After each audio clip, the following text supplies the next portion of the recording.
أعوذ بالله من الشيطان الرجيم.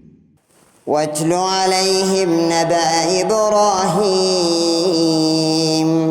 إذ قال لأبيه وقومه ما تعبدون قالوا نعبد أصناما فنظل لها عاكفين قال هل يسمعونكم إذ تدعون أو ينفعونكم أو يضرون قالوا بل وجدنا آباءنا كذلك يفعلون قال أفرأيتم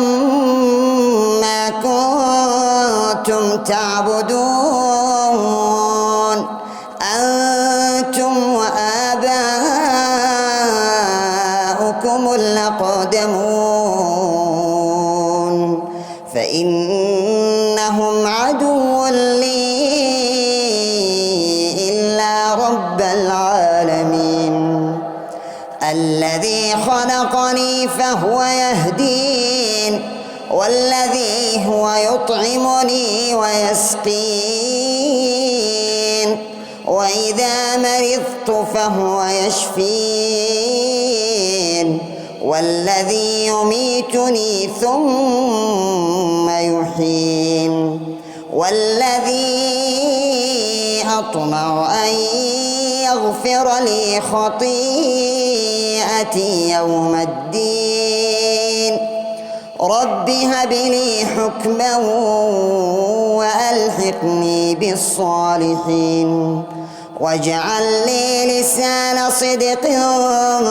في الآخرين واجعلني من ورثة جنة النعيم واغفر لأبي إنه كان من الضالين ولا تخزني يوم يبعثون يوم لا ينفع مال ولا بنون إلا من أتى الله بقلب سليم وأزلفت الجنة للمتقين وبرزت الجحيم للغاوين